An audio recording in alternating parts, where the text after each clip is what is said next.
Hi YouTube, welcome to another episode of On the Road Tuning with me, ACDodd. And this week I have a nice non-starter for you and also a customer that we've been to before. So let's dig in.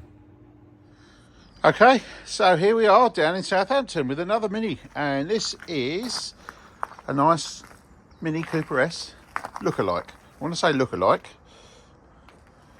It's not quite old enough to be a Cooper S, but it's been made to look like one many years ago. So, and the reason why we've been called down today is because it doesn't run.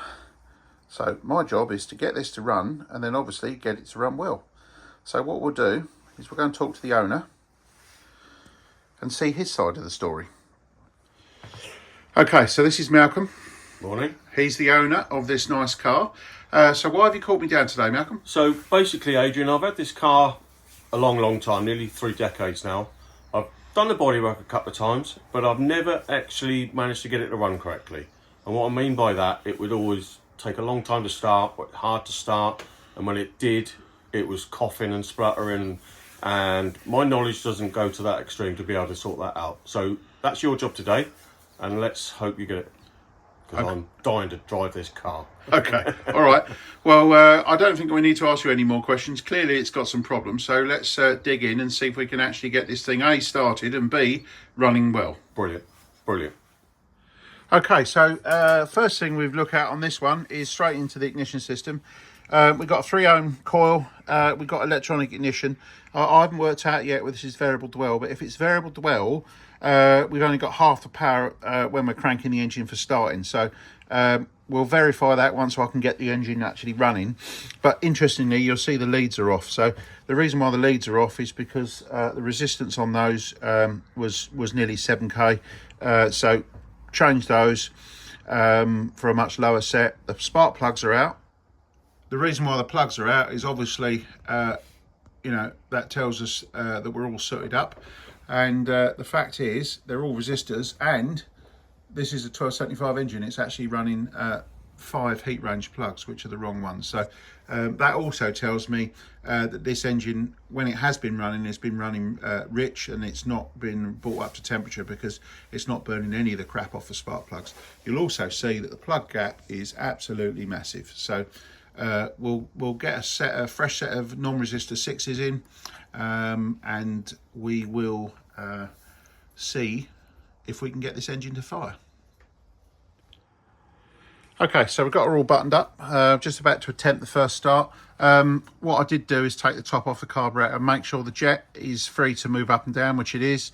I've already noticed it's got a standard red spring and a BDL needle, so I think this is a tuned engine because I've seen video of it running and it sounds like it's got quite a big cam in it. So we can already tell that the fueling's out, considering what it should be for the engine. So let's try and start the engine and see what happens. I just wanted to add a little bit into the video here. Normally I don't come out to non-starters purely because you don't really know where you're going to get to when you start getting into it, because it could, you know, there could be many issues that are causing an engine not to run, least of which is a blown engine. In this case, that wasn't the problem. But the most important thing to understand is if I do come out to a car that's a non-starter, the parts bill may be quite extensive because it may need lots of parts to make the engine go. So normally when I do that, I obviously warn the customer to make sure that they are aware that you know, to get an engine going might need quite a few parts fitting. Anyway, let's get back on.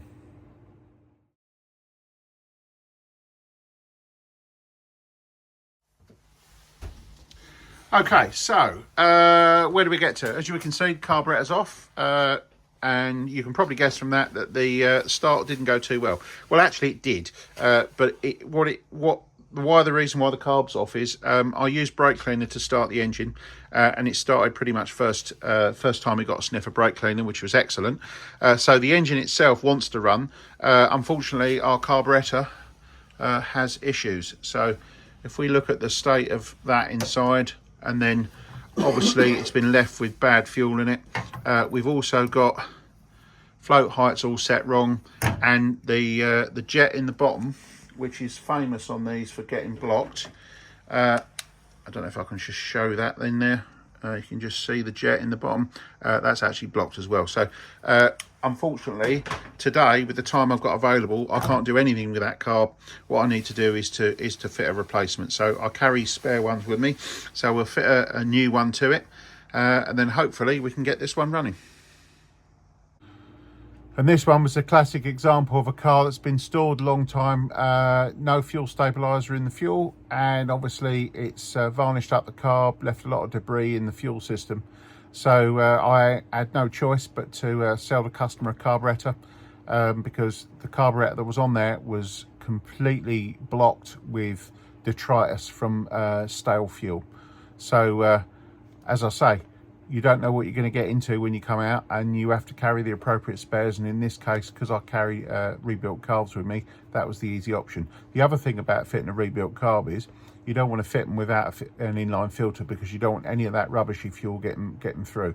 So on this car, it had a filter king, and you will see before we go ahead, I actually flushed the system out to get fresh fuel. And the fuel that we put in the car, the owner had treated. So going forward, we shouldn't have the same problem. Of course, when I'm out on the road, I do carry my own rebuilt carburetors with me. So here is one of my rebuilt HI 44s. We'll get this unboxed, get it on the car, and hopefully get it running. So I thought I'd just show you this. This is typically a rebuilt ACDodd SU. So this one is particularly new because it was sent to me as an exchange. So they don't all come out as new as this. But in this case, this particular customer's lucky because this is what's come out of the box. So I'll get this installed. It's got all my usual modifications, like ported vacuum. It's got full throttle shaft seals, and it's also got a quick drop damper. So yeah, let's get this installed, and this should make this engine run real well. So one of the things we did do is we run some fuel out. Now clearly you can see that's nice and clear, and that trust me, the first time we did that, that was, you know, dark brown colour. So what we've had to do is just flush the line through with fresh fuel. That's now treated fuel that's coming through, so that's brand new with stabiliser in it. But that also means that we haven't got any crap that we're going to pass into the new carburetor. This is also fitted with a filter king, so what's coming out the end should be nice and clean. So we'll get the new carb fitted. With that fuel in, I think we should be good to go. Okay, so new carb on, engine's running. So everything's working now. So what we're going to do is get the sniffer up the back and have a look. But what we had to do with ignition is we was about 12 degrees retarded. So set the ignition timing, and yeah, let's get that nice shiny new carb dialed in. Okay, so now we've got the engine running. I've checked the fuel and it's actually pretty good right the way across the rev range. So all I'm going to do with this one is we aren't able to test drive it because the car's not ready to go out on the road. So in this case, I'm just going to add a little bit more fuel to the top end to where I feel that I can leave the car to be safe, and then we'll leave it there. Okay, so engine's running.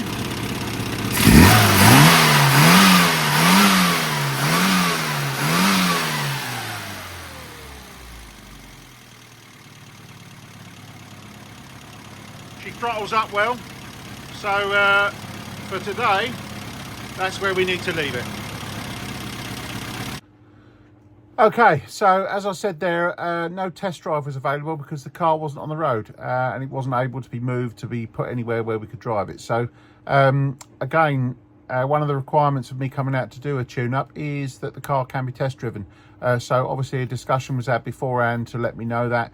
Then obviously I tell the customer if they can't test drive it, and when I'm there, then I can't fix any faults subsequently if it's driven, because I'm not coming back to the car.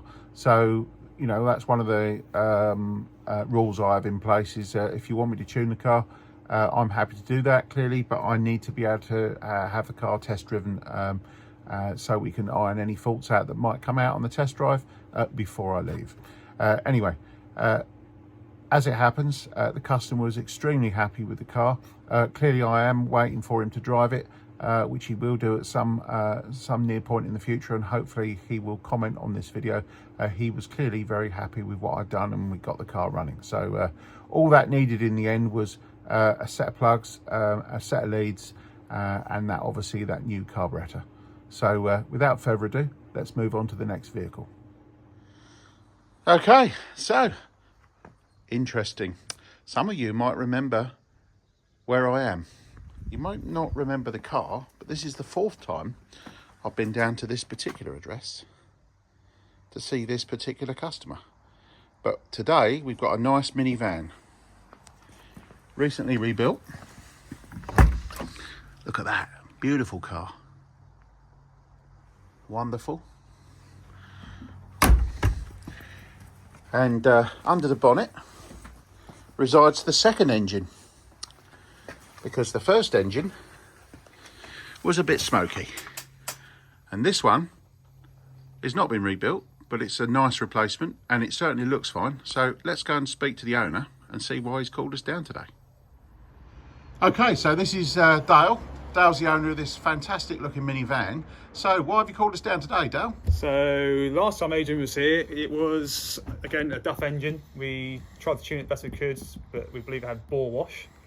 So yeah, engine no good, rebuild or replace. So we've got another engine and we're going to go again. Wonderful. I also noticed it's all full of my bits. So it's got one of my carburetors on it, it's got one of my recurve distributors on it. So my work here is potentially half done, which is fantastic. Yeah. So I take it it's just a tune-up, is that correct? Fingers crossed. Wonderful. Well, let's dig in and see what we can do. Okay, so this engine, well, it's already, because I've already been out before, it's already got the right bits on it. So it's got the right coil, leads are all good. What I did do was change the plugs, because the plugs were a little bit sooty. When I mean a little bit sooty, all 4 of them were basically like that. So what we're going to do is obviously replace those, which is what I've done. Put a new set of BP6s in, so they were 6s, but these were in with the old engine, I understand. So we got rid of them, new set in there, all gaps at 35 thou, which is excellent. And then we turned our attention to the distributor.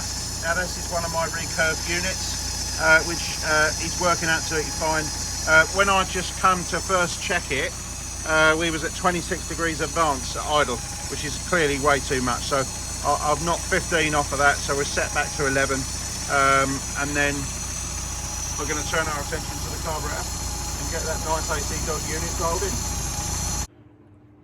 Clearly, having your ignition advance with 26 degrees initial advance is clearly too much. I mean, that distributor was going to add another 18 degrees or so on top of that. So you would have had 26, 44, something like that, a full in, which could result in a melted piston. So it's really good to obviously have a tune-up to make sure the engine's running sweetly and efficiently. And with the timing set there, there is a potential that engine harm could be had if that was driven hard. Now, in this particular case, Dale's not like that, so he's got me round and he wants me to tune the engine before it's driven, which is the right way to do things. So let's crack on. Okay, so we're over on the needle lathe. Very interesting. We've got a lean spot between 2.5 and 3,500 revs. So what I'm trying to do is just get that lean spot out by obviously modifying the needle. The needle that was in it was a BBW. I changed that for a BBA, which is what I normally do, and actually that fueled better. But I did have this lean spot, so I'm just trying to polish that out now, and then we hopefully be ready for a test drive. Okay, so we got this one all dialed in. I say all I like to do with this one, set of plugs, gap it, change the needle. I also changed the oil 1040 in the dash pot, and then funnily enough, this had a very pronounced lean spot at about 3,000 revs. As it turns out, as I started modifying, it got worse, as in it spread. So in the end, I had to machine sort of between 2.5 to 4,000 revs, but it's now spot on.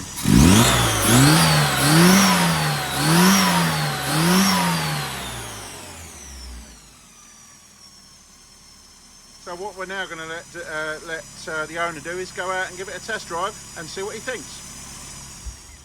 Okay, so Dale's been out in his car now, so after the tune. What's it like, Dale? Very pleased, very pleased. It's different, completely different. Yeah, no flat spots. Lean into the throttle, goes. Stamp on it, absolutely goes. 3,000 to 4,000 RPM. Wants to go even further, making great induction noises, and yeah, brilliant. Excellent. So pretty much everything about it is awesome, is what you're saying. Perfect. Yeah. Excellent. All right. Well, I don't think we need to say any more, but it needed quite a bit of modification to the needle in the end. But obviously the proof's in the pudding. So I appreciate you bringing me down, and obviously I'm sure you're very happy that we've been able to make it run very nicely. Beautiful, pal. All right. Thank you. Okay, so that brings that particular episode to an end. 2 nicely running cars there. Obviously, one was a dead start, and the second one just needed a final tune. The second car there did need some interesting modifications on the needle. It started out to be quite a pronounced lean spot at about sort of, around the 3,000 RPM mark. But in actual fact, once I started modifying the needle, it kind of spread. And that's to do with the way the needles work. But in the end, I did get there, and that engine ran really hard actually. And Dale was, as you saw, was very impressed with it. So no doubt I'm expecting him to comment on the video.